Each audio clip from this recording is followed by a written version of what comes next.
So what's the main reason you guys are down here today? I'm here to promote Back to Work.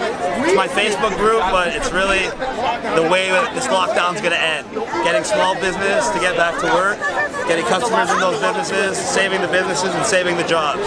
When that happens, lockdown ends, all this social distancing stuff stops, our schools can go back to normal, our lives can go back to normal. If the small businesses don't open, they're going to keep stringing them along with phony dates and false promises until we get to July, August. The majority of them have been all closed since March.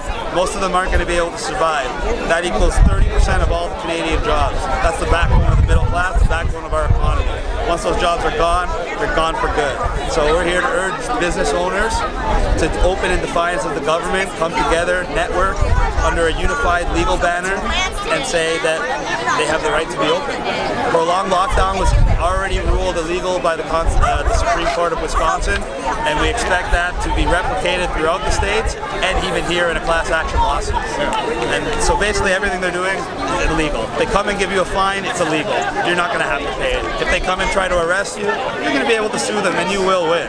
Everything they're doing is illegal. Everything they're doing is based on fear, and it only works if we comply. As soon as we fight back and challenge them, we will win. Absolutely. And you know, like, everything that they're doing, everything that this is based off of, the foundation on which the whole thing is constructed on is lies and propaganda. And with such an amazing tool at our disposal, we have the internet. You have such easy access to information at the tip of your fingers. Real information, data, not models. Models are not information. Models are not data, and everything they've done to us is based on these models, these gloom and doom models. Models are simulations. When the data came out, it shows that the data did not match their models. Flatten the curve was supposed to be preventing the hospitals from being overwhelmed. As of May 11th, we have 1,000 people in our 493 hospitals with 10,000 beds. That's less than 10% capacity, roughly. I actually visited one of the hospitals just to see, just out of curiosity, and man, nothing was going on. Took a lap around the whole thing, went inside where I could, and just like every time in my life I've been to hospitals, it's been way more packed than what I saw. I agree with that 100%. At 2 in the morning and it was packed, so I don't know what's going on there. Well, all I know is everything they said was based on the so-called models. When the real data came out and proved those models false, they should have been happy and said, we're doing way better than we thought. Everyone can go back to work, everyone can go back to normal. Instead, they're keeping the lockdown prolonged for political gain. And that's what this is all about. Political gain, political power, and the wealth. Because as all these small businesses close, the big businesses just suck up all that extra money. And how do you guys feel about the gun ban? Obviously, it's ridiculous. You didn't vote on it. How do you do something without a vote? And it's funny that it happens right now when everyone's at home. You know, we can't go out, we can't, and then all of a sudden they pass this legislation. It's the same thing they've done in the past, right? Whenever they have legislation that they know won't pass public vote, won't pass legalities, they do it under a crisis situation like this. They bypass the legal process, they bypass the voter, they bypass any kind of public input and debate, and they just tell you this is what happened, this is the way it is, and try to make you feel like there's nothing you can do about it. Those are already being challenged in multiple ways. And if there's no distraction, they just do it when you're not looking. Exactly, that's even better. Like Christmas Eve, you know, Federal Reserve legislation. But if they keep everything in the state of emergency, doesn't mean that there's no election and you know, that one. Well, that's the thing, yeah. They could suspend elections. Hungary actually did that. Yes. Viktor Orban declared by decree that there's not going to be elections this year. Do I think they're going to do that here? No, why would they? He doesn't have to. Who's going to run against him? There's nobody. And even if somebody else beats him, you think they're going to change anything he did? The policy that's being dictated to us on a national level is being dictated to our government on a global level. So it doesn't matter who's in charge of our country. It doesn't matter who you vote for. You're still going to have lockdown. They would still be lying about the numbers. And their plan is to extend the lockdown as long as possible and cause as much destruction to small business as possible. If the businesses don't stand up and open up, they'll keep them closed till July, August. And then July, August, they'll open them up with such ridiculous restrictions, it's going to limit their revenue to the point that they'll be either operating a loss or barely skating by. And we all know that with everyone locked down, there's no herd immunity by fall. they're pretty much guaranteeing a second wave, so they can guarantee a second lockdown. So if they can keep all your businesses pretty much closed now up until the next lockdown and then do another lockdown, how many of those small businesses are going to survive? Answer, maybe 1 out of 10. And there go 25-30% of Canada's jobs forever. There goes 10-15% of our GDP forever, and we've created an entirely new class of government dependence. Why would the government do this? When a government is dependent on the people, you have freedom. When the people depend on the government, you have tyranny. And the government no longer serves the people, they become their masters. And that's what they've set up here. They set up a situation where they can impose as much economic and psychological destruction on the population so they can increase their control over us. And they want to have that as their new normal. And by keeping us in a state of emergency, right?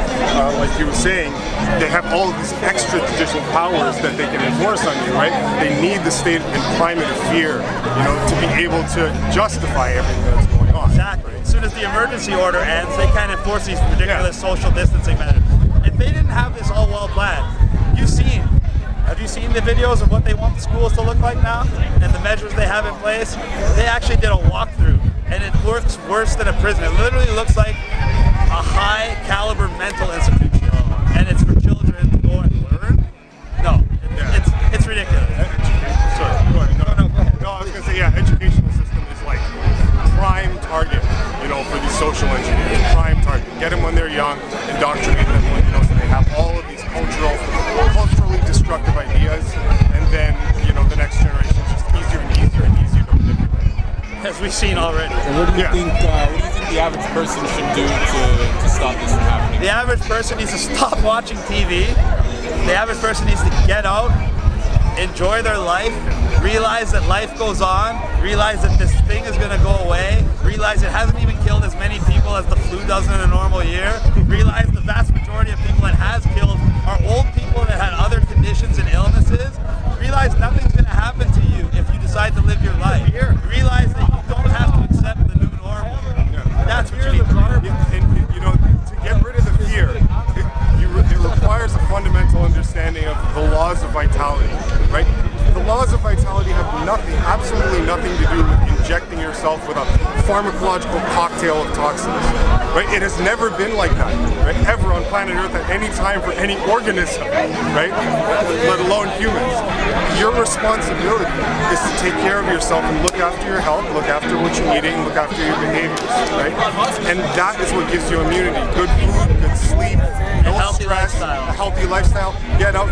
Me being in close proximity to someone and touching them, right? It's not going to get him sick. That doesn't get you sick, right? Being unhealthy, eating McDonald's, staying out of the sun, staying isolated, wearing a mask to inhibit your oxygen intake. These are the things that lower your immune system. These are the things that make you more susceptible to illness, and these are the things that make it so when you get sick, you are sicker than you would have been if you had a healthy immune system. The COVID vaccine is a scam, just like the flu vaccine. We vaccinate 90% of the people for the flu. We still have 650,000 people die every year. And now we're supposed to believe that they're going to magically create a vaccine that normally takes 10 to 15 years in 10 to 15 months. And it's going to fast-track clinical trials and inject it into not even millions, billions of people without being tested. Bill Gates but that's going to save everybody. Just like the COVID vaccine is going to be as effective as the flu vaccine is at eliminating the flu. It's just another moneymaker. Look at it this way. They want to inject everybody twice with that vaccine. That's 14 billion doses at $100 a pop. That's $1.4 trillion. But they have absolutely no financial interest. Not at all. No, not at all. Bill Gates collected together a bunch of business owners. Yes, that's what we're trying to do. I try to pull fun out of it. If anybody wants to be involved in that, they can find me, Chris Sky, on Facebook, Chris SKY. At this group, hashtag back to work. We got almost 2,000 people in less than 5 weeks, and that was without any promotion, any funding, any advertising. It's just because people realize what's going on is completely wrong, and people realize that if they don't do anything, they're gonna really screw up not only their lives, but the lives of their children and the rest of Canada. forever. So people are finally starting to wake up. At the beginning when they said 2 weeks, even somebody like me couldn't say that's unreasonable. Except I knew that was just their way in. I knew it was never going to be 2 weeks. I knew they were going to try to go on with it. And that's exactly what they did. And now it's gotten to the point where virtually every high court in the world will agree that it's a violation of human rights, human sovereignty, and you are in violation of the law to prevent people from being able to provide for their livelihood and their families for months at a time. It's just that's the way it is. Absolutely. And and when people are off work, right? So now we've got all these government subsidies going out to everybody, right? And everyone's jumping on it. It's like, oh, great, free money. Yeah, fantastic. But what happens when they want their money back? Yeah. When we have a reduced GDP, but we have record debt, what is going to happen? There are record no tax rides, increases. Right? No free rides, right? Don't fall for it. There are no free rides. Don't when the government, dangles that carrot in front of you, don't jump on it. Right? Every carrot inherent. comes with strings. Why do you think it's dangling in the first place? Because they're holding a string to dangle it there. Sure.